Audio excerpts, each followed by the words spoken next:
estaria indícios aí de buracos negros, né? Eu lembrei do Nassim Haramein. Nos estudos dele, ele chega a apontar isso, né? Exatamente. Então, fiz esse link. Exatamente.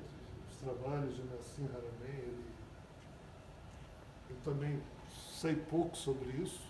Acho até que foi você conversando comigo uns 4, 5 anos atrás, que me falou a respeito dele. Eu pouco conhecia, fui um pouco mais a fundo depois das suas colocações. De fato, os buracos de minhocos, esses buracos brancos, vermelhos, azuis, negros, rosas que pintam a partir da vibração do nosso DNA e pipoca na nossa mente, no nosso psiquismo, né? E a gente não sabe, mas a gente sozinho já fica tendo essas reações e não nota. Quando duas pessoas se encontram e nos dois explode o atrito da vibração do DNA biológico mais próximo, também promove a abertura de portais. 3 pessoas, ou outra situação. 500 pessoas, ou outra situação. Então a gente é multidimensional e multiligado, sozinho ou em companhia de outras coisas vivas da criação. E esses biólogos russos, cujo nome agora eu esqueci, o nosso amigo, citado por Blake e outras figuras malucas aí, mas acima de tudo, hoje em dia, cientistas, eles estão destruindo com a noção do normal que a gente tem sobre o ser humano. Nós somos instrumentos que a gente nem imagina. Nós somos chaves que a gente nem imagina para abrir portais fechados há muito tempo pela obscuridade, né, do Criador, que criou situações e fechou essas situações com portais que ele não sabe mais abrir. Ou seja, nós seres humanos, parece que nós temos realmente a chave de chegarmos em todos os lugares, em todos os níveis, a qualquer tempo, independente de qualquer outra coisa. Mas, se a gente não usar a imaginação para isso, esses vórtices vão sempre se abrir e voltam a se fechar, porque a partir daqui tem que ser com a nossa imaginação. Por que imaginação? Porque está fora do nosso conhecimento, está fora do nosso padrão usual. Então, a física quântica, os postulados quânticos. Tem uma pergunta online do André. A obra de Rochester tem muita similaridade com o Blake, seja no ocultismo ou nas profecias escondidas. Quando vamos ter um estudo sobre o Rochester? Nunca. Nunca.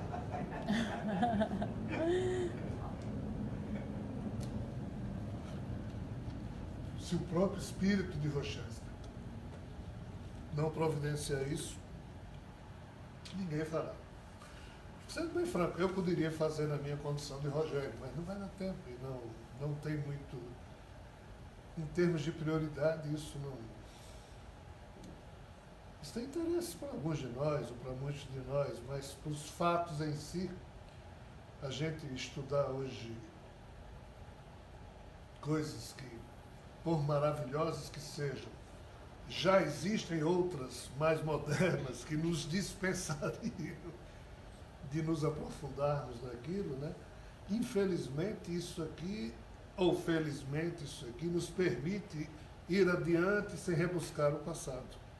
Mas em não rebuscando o passado, a gente perde verdadeiras pérolas que lá estão. Algumas a gente tem que rebuscar porque ainda não tem nada novo, então a gente tem que ir lá atrás para poder seguir adiante. Mas assim, só para a gente entender, e respondendo a pergunta de André, quando o espírito, que foi Kardec, ele encarnou, os espíritos de Ramatiz, Rochester, ficaram na espiritualidade.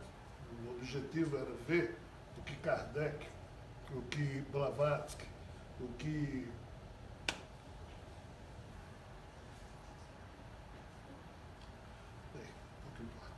algumas figuras que estavam encarnando no século XIX iriam produzir, mas notadamente nesse campo espiritualista, Ramatiz e Rochester ficaram esperando que Kardec e Blavatsky, especificamente, tem mais aqui, mas vou deixar esses dois que é mais prudente, que é mais fácil de entender.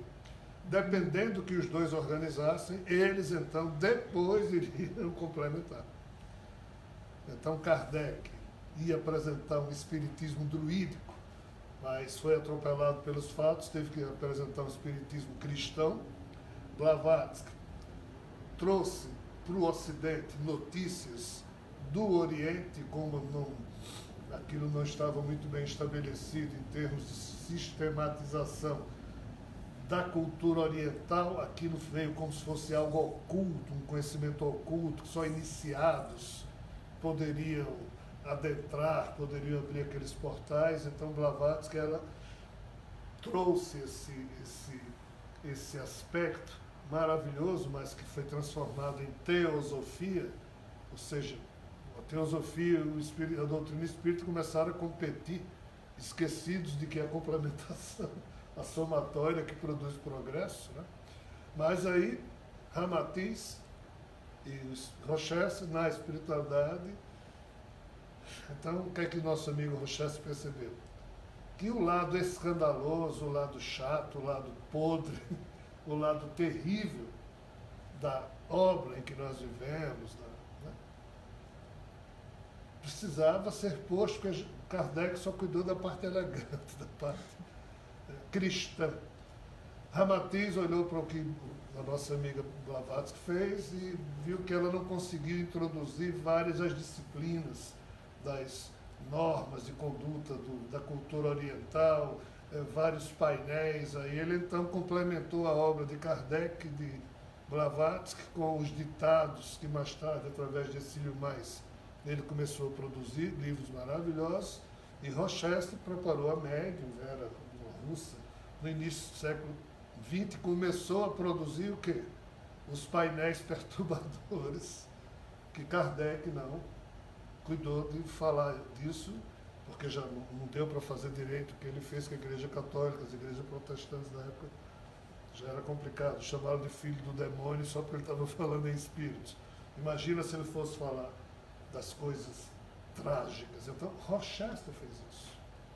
Quando ele fez isso, obviamente, ele se alinhou com o que o Blake tinha feito lá atrás, já que ele mostrou esse lado perverso da existência, o lado complexo da vida e de uma possível interseção entre céu e inferno aqui na Terra, onde demos, seres humanos, bichos estranhos, se encontravam na eterna luta de progredir para algum lugar, para algum objetivo. Então, esse trabalho de Rochester, na verdade, existe uma excelente pesquisa de uma doutora em sociopedagogia, me parece.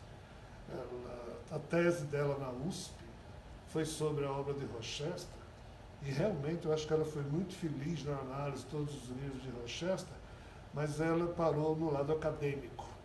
Ela também não foi a fundo nesse lado que a André está apontando aí, que seria importante ter um trabalho complementar, um trabalho nesse sentido, porque, caso vocês não saibam, Rochester foi o único espírito que produziu um livro criticando o Criador. No livro Faraó, Merneptah, ele que foi, na época, o próprio Faraó, foi aquele faraó que foi humilhado por Moisés para libertar os hebreus lá do Egito.